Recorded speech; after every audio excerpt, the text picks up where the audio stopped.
Welcome to this commemorative video of Eccleskerry Chapel.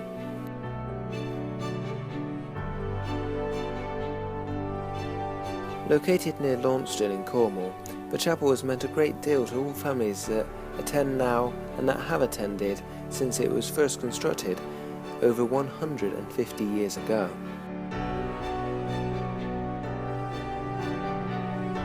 It was on March 29th of 2015 that the last ever service was held.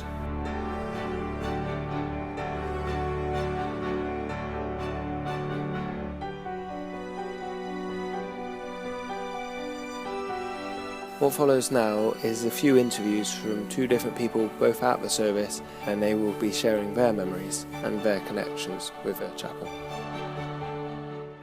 I think the church has been here over 130 years.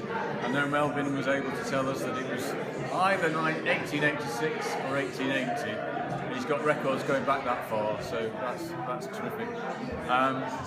We've had a gathering of family and friends, members, and I think other people, the circuit stewards have been here, the vicar's been here, Jeffrey and Gelly, so we've had a good gathering of all the people in the area who know about the place. Other people who must have had connections in the past, I think, as well. So we're picking up some of their memories and hopefully they'll write them down as well. Yeah, and hopefully if we can remember them too.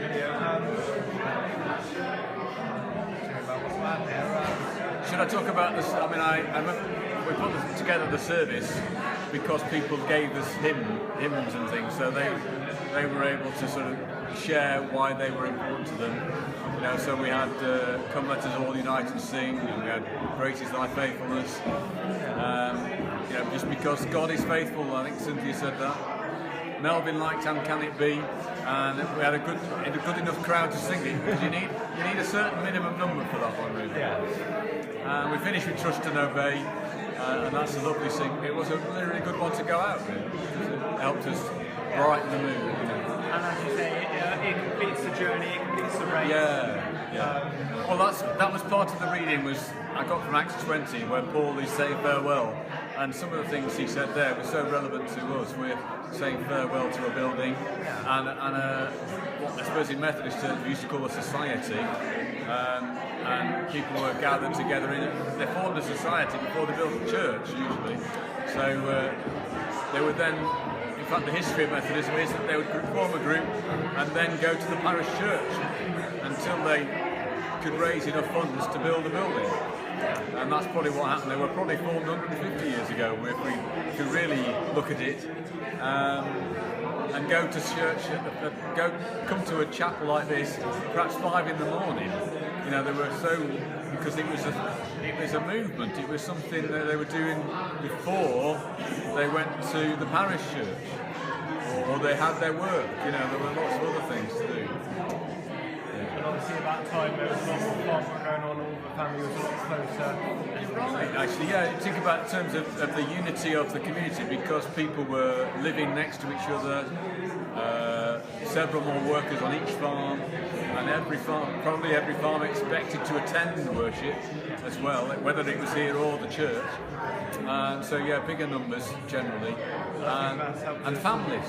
Yeah, I was going to say, it's helped to sort of tie the families together. It's getting them, something which obviously they all do together, they're all sort of expected to do it, and it's kept them together over the years. Yes, and I mean, you know, the nature of modern life is that families don't necessarily stay where they were born. You know, they spread, and that's what some things happen like that, and also, you know, the car has come along and television has come along, and there are other things to do with what you can do on a Sunday morning.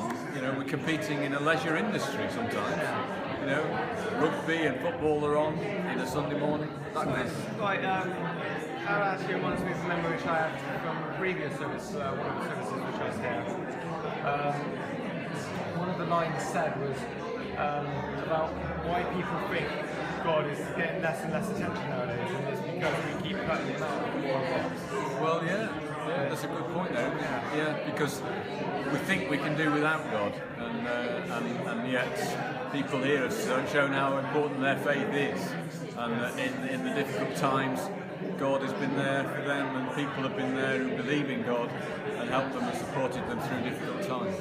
It's also quite amazing how, if you think about it, in both our really high points of our lives and the really low points, we always think God. Yeah, well, it makes you think about your own mortality, your own, one day we'll all die, and it's not an easy subject to deal with, but we celebrate those points when people are born, people are getting together, married and so on.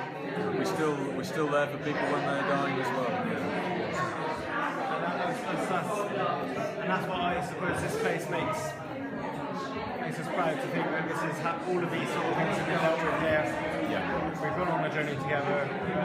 It's time to say goodbye to this. Yeah, we've said the purpose of this place is fulfilled. We've said our task is completed. I mean, it's clear that the popularity of the chapel isn't as great as it used to be, and unfortunately the sort of lower generations have not been here to carry it forward, and that's nobody's fault. It's just the way that life is, and we've had to say farewell.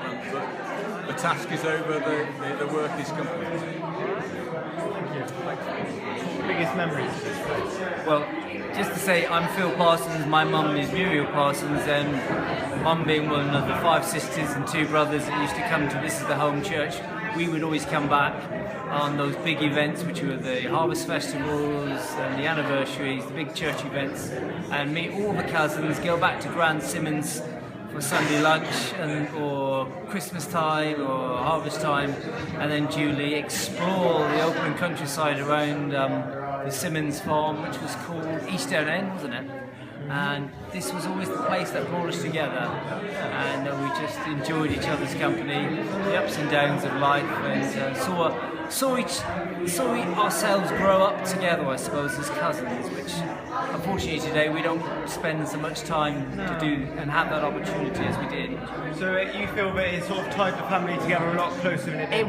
It was a symbolic place that brought us together, a place from a family, and where we could come and meet and catch up and reflect on the year that had passed, and any new boyfriends or girlfriends that had appeared sometimes, or new members of the family that was extending itself. Yeah. So with this place closing, how does that actually sort of make you feel now? Because obviously it's got a lot of memories for you. The family's been... It has.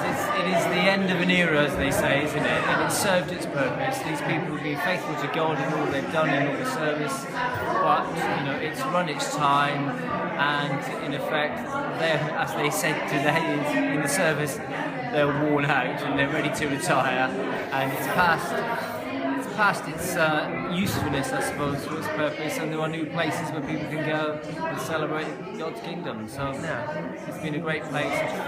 It's time to move forwards. Yeah. Excellent. I agree with that.